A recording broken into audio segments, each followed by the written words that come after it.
I spent years studying theology, collecting degrees, thinking I understood the spiritual landscape.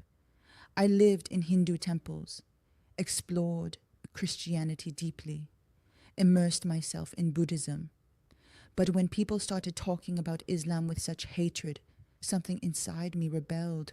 How can you hate what you don't understand? How can you reject something you've never studied? So I began studying Islam, not to convert, but to understand what everyone was so afraid of. The first thing that struck me was a story from the Quran about Moses and a mysterious servant of God called Al Khidr. Moses, the great prophet, thought he was the most knowledgeable person on earth.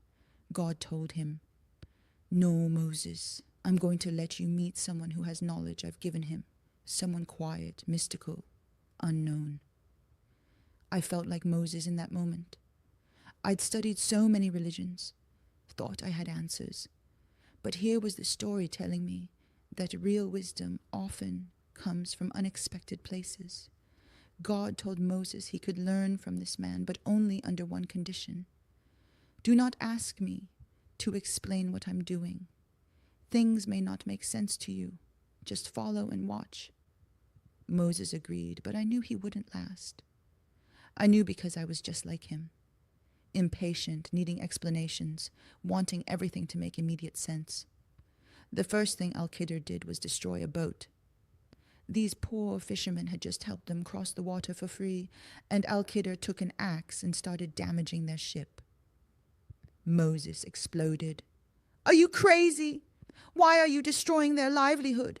This is a poor family." I felt Moses' frustration in my bones.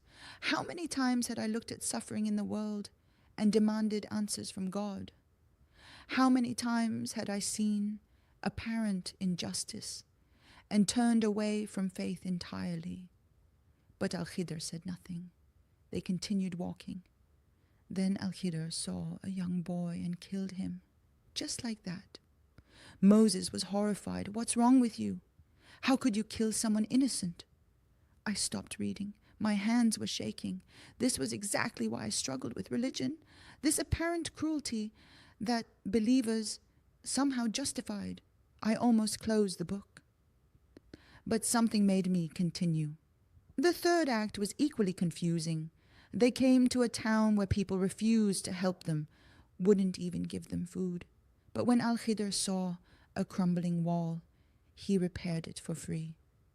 Moses had had enough. "Why are you helping people who wouldn't help us? I don't understand anything anymore." That's when Al Khidr finally explained. "I damaged the boat because a king was coming to seize all boats in good condition. This family depends on their boat to survive. Now it won't be taken, and they can repair it after the king passes." My breath caught. What looked like destruction was actually protection.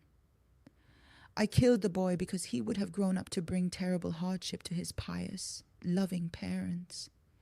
God had already blessed them with another child, one who will bring them joy instead of sorrow. I thought about all the times I'd questioned why bad things happen to good people, never considering that maybe some apparent tragedies prevent greater suffering. I repaired the wall because there's a treasure buried beneath it, belonging to 2 orphans. Their father hid it there before he died. The wall will stand until they're old enough to find their inheritance. That's when everything changed. I realized I'd been looking at my own life like Moses, demanding immediate explanations, getting angry when things didn't make sense, walking away when I couldn't see the bigger picture. But what if there was hidden wisdom in my struggles? What if my years of searching, my periods of doubt, my moments of despair were all leading me somewhere I couldn't yet see? The story taught me that human knowledge is like the water that fits in a bird's tiny beak. But God's knowledge is the whole ocean. We can't imagine what divine wisdom looks like. I started thinking about my own life differently. The job I lost that seemed devastating, it led me to a better path. The relationship that ended painfully, it saved me from years of unhappiness. The financial struggles that felt like punishment, they taught me gratitude and resilience. I began to see patterns I'd missed before. Every apparent setback had protected me from something worse or prepared me for something better.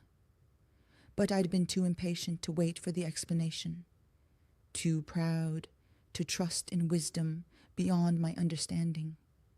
That's when Islam began to make sense to me, not as a foreign threat, but as a path that acknowledged the limits of human understanding, while still demanding we seek knowledge, study, learn.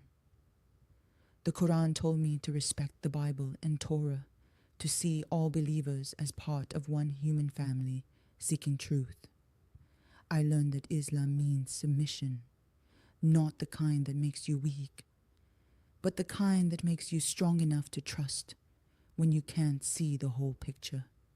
Like Al Khidr's actions, faith sometimes requires accepting that divine wisdom operates beyond our immediate comprehension.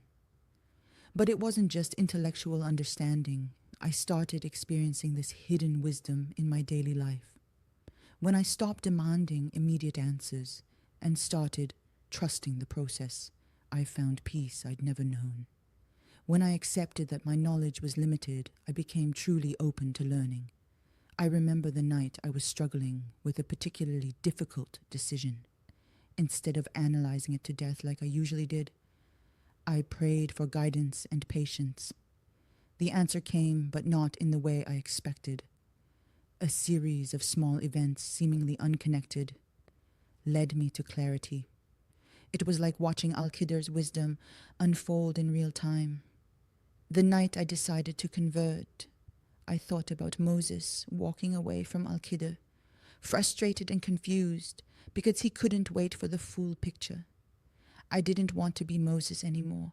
I wanted to be the student who could stay, who could trust, who could see apparent destruction and still believe in hidden protection. When I whispered the Shahada, "There is no God but Allah, and Muhammad is his messenger," I felt something I'd never experienced in all my years of studying different faiths. It wasn't just intellectual acceptance, it was the deep peace that comes from finally surrendering the need to understand everything immediately. I felt like I'd been carrying a massive weight for years. The weight of trying to figure everything out on my own, of demanding explanations for every hardship, of thinking my limited perspective was enough to judge divine wisdom. That weight just lifted. The months that followed weren't easy. Family questioned my decision. Friends worried I'd been brainwashed, but I'd learned patience from Al Khidr's story. I didn't need them to understand immediately. I trusted that time would reveal the wisdom in my choice, just as it had revealed the wisdom in so many other apparent difficulties in my life. Now, when I face challenges, I remember the boat, the boy, and the wall. I remember that what looks like destruction might be protection. What feels like loss might prevent greater pain. And what seems like unrewarded kindness might be preserving something precious for the future. I've learned to hold my judgments lightly, to trust in timing I can't control, and to find peace in knowing that my tiny drop of understanding is held within an infinite ocean of divine wisdom. The noise in my head finally stopped, not because I got all the answers, but because I learned to trust the one who has them all. عناصر SEO جاهزة للنسخ العناوين المقترحة, the hidden wisdom that led me to Islam. I stopped demanding answers from God. My conversion story, from pride to peace. How a Quran story changed everything. The Moses story that shattered my arrogance. Why I converted to Islam after reading about Moses Al-Wasf. I thought I knew everything about religion until I read the story of Moses and Al Khidr in the Quran. What seemed like senseless destruction was actually divine protection. What looked like cruelty was hidden mercy. This story didn't just change how I saw Islam. It transformed how I understood my entire life. From my years studying different faiths to the moment I whispered the Shahada, this is my journey from demanding immediate answers to trusting in divine wisdom. Sometimes the greatest knowledge comes from admitting how little we truly know.